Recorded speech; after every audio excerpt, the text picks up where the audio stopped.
All right, let's talk about something that might just completely flip the way you think about your day, your goals, and, well, your entire future. We're going to get into the brutal truth about time. Just for a second, think about your day so far. You know that half hour you spent scrolling through your phone, or that big project you kept telling yourself you'd start later? What do you think you wasted? I'm guessing the first word that pops into your head is time.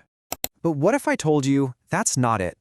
What if the real resource you lost is something way more valuable, and honestly, a lot more dangerous to keep losing? Because this isn't really about your calendar. The real cost of distraction is all about what's happening up here, inside your head. It's about how, bit by bit, you might actually be training your own brain to fail. So here's the big idea. You're not really wasting minutes or hours, you're wasting decision power. Every single time you choose distraction, you're basically casting a vote for a more distracted version of yourself tomorrow. The real loss isn't the 20 minutes you spent watching cat videos, it's the pattern you're burning into your mind. And there's some really cool science behind this. It's this concept called neuroplasticity. The simplest way to think about it is that your brain is like clay. And your choices, your actions, they are literally reshaping the physical structure of your mind every single day. And this slide just nails it. Imagine your brain is a field of tall grass. The first time you walk a new path, it's tough, right? But every time you walk that same path again, it gets clearer, easier, more defined. So, you choose distraction? The path to distraction becomes a superhighway. You choose action? Well, the path to focus and getting things done becomes your brain's new default setting. So here it is. This is the brutal truth. When you consistently choose that easy, distracting thing, you are actively, physically wiring your brain to look for more distraction. You are, quite literally, training yourself to fail at your own goals. You know, this isn't some new age productivity idea. The ancient philosophers were all over this. Aristotle said it perfectly. We are what we repeatedly do. He knew that excellence wasn't some grand act, but a habit. And guess what? The same thing is true for mediocrity. And that's really the key to all of this. Success isn't a single event. Failure isn't one bad meeting. They are the predictable results of the tiny patterns you build day in and day out. Okay, so if it's all about patterns, how do we build the right ones? Well, the world's most successful people have pretty much figured this out. They're playing a totally different game, using what you could call the currency of elites. See, they realized a long time ago, the game isn't about cramming more stuff into 24 hours. I mean, everybody gets the same 24, right? The real game is about managing your attention and your energy. Where your focus goes, your life goes, period. And if you think about it from an economic perspective, it makes total sense.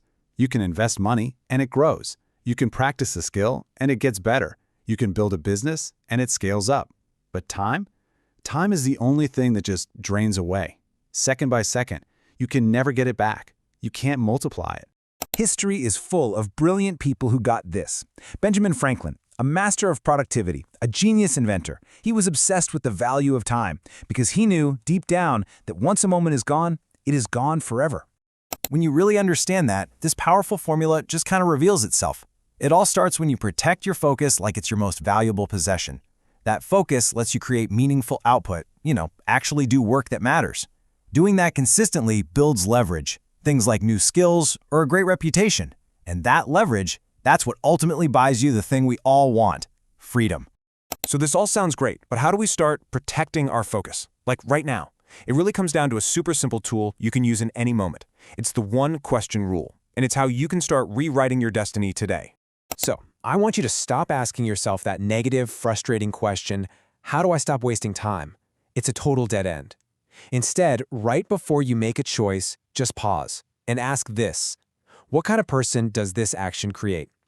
This simple shift moves you from trying to avoid a negative to actively building a positive. So, you're in that moment. You're about to scroll. Ask the question, is this creating a person who's easily distracted, or could you be creating the future you actually want? How about this one? Complaining about a problem, that action creates a victim. Or are you learning from it? That action creates a victor. You are literally choosing your identity with every small decision. Waiting for the perfect moment, that path creates a dreamer. Or starting right now with whatever you've got, that path creates a doer. The choice is always there in these tiny everyday moments. And when you start making these small, positive choices consistently, something really incredible starts to happen. And it's not magic, it's not about finding motivation, it's just simple math. Let's call it the mathematics of destiny. Just think about this for a second. 1 hour. One single hour a day. That's it. 1 hour focused on that thing you really want to build or learn or become. Because 1 hour a day adds up to 365 hours in a year. You know what that is? That's more than 9 40-hour work weeks. 9! Imagine what you could do with 9 extra weeks of focused work every single year. You could launch a business, learn a language. It can completely change your life. And that's the best part. This isn't about some rah-rah motivational speech.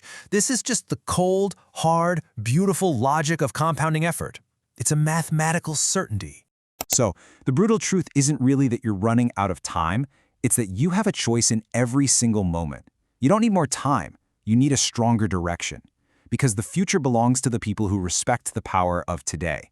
So the only question left is, with the moments you have, who will you choose to build?